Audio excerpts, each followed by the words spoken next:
విజయవాడ ప్రభుత్వ ఆసుపత్రిలో ఓఆర్ఎస్ ప్యాకెట్లు కూడా లేవా అని మాజీ మంత్రి పేర్ని నాని ప్రశ్నించారు.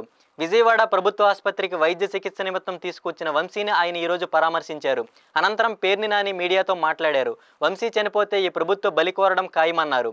అనంతరం ప్రభుత్వ ఆసుపత్రిలోనే డాక్టర్పై కూడా ఆయన సంచలన ఆరోపణలు చేశారు.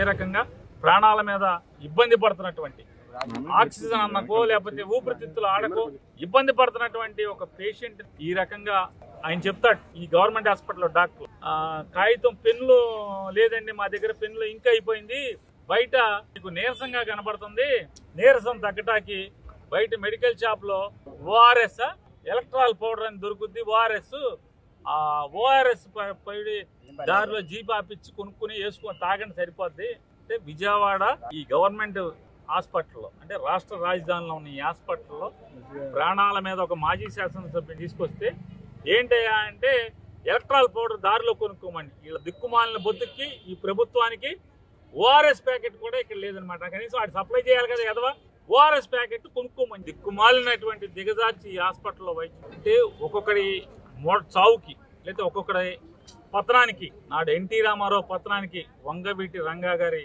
మరణం కారణమైతే ఖచ్చితంగా వంశీకి ఏమన్నా అవనండి మీ కుట్రల వల్ల వంశీ మరణమే మీ ప్రభుత్వాన్ని బలికి పోతుంది, మీకు బలి తీసుకుంటుందని కూడా మీకు హెచ్చరిక జారీ చేస్తూ ఎంత దౌర్భాగ్యం అంటే వీళ్ళు ఒకరిని మాజీ మంత్రిని ఒకరిని అరెస్ట్ చేసి తీసుకొస్తే ఒక నేరం మీద ఏముందో తెలియదు మనకి. అతనికి ఫైల్స్ ఉంది వెంటనే వచ్చేయాలి, ప్రాణం పోతుంది, ఫైల్స్ కి ప్రాణం పోతుంది. లబలబలు ఆడిపోయారు రాష్ట్రం చంద్రబాబు దగ్గర నుంచి మొత్తం అంతా కూడా.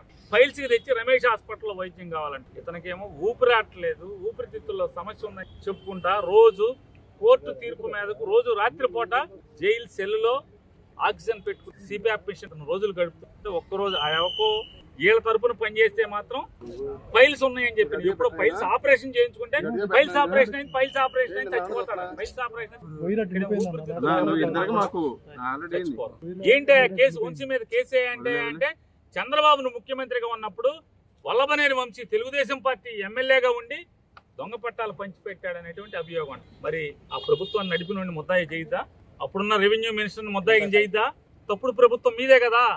మీరు ఏవేదైతే వాళ్ళ వంశీ మీద అభియోగం చేస్తున్నారు, దొంగ పట్టాలు పుట్టించి పట్టాలు పంచిపెట్టాడు తెలుగుదేశం ప్రభుత్వానికి కారణం మీరే కదా. మరి మీరు ముద్దాయిలు అవరా? తండ్రి కొడుకులు ముద్దాయిలు అవరా?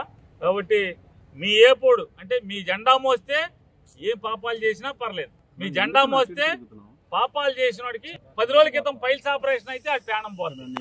మాత్రం ఊపిరితిత్తులు ఇబ్బంది ఉన్నా కూడా ఇక్కడ వైద్యం ఇవ్వకూడదు. ఇటువంటి దుర్మార్గ పోకడలు ఈ ప్రభుత్వంలో జరుగుతుంది. దేన్నైనా వైఎస్ఆర్ కాంగ్రెస్ పార్టీ నిన్న ఒకరిని చూసాం మనం దాచేపల్లిలో, పశువు కంటే హీనంగా భాస్కర్ రావు అనే ఒకడు తెలుగుదేశం వాడి కారు వేసుకొచ్చి మఫ్టీ బట్టల్లో ఎక్కి ఏ రకంగా కొట్టారో ప్రపంచం అంతా. ఇవాళ ఇక్కడ ఈ మత్తు డాక్టర్ హాస్పిటల్లో ఉద్యోగం వచ్చిన కాడి నుంచి ఈ బెదవాడ హాస్పిటల్లోనే ఉద్యోగం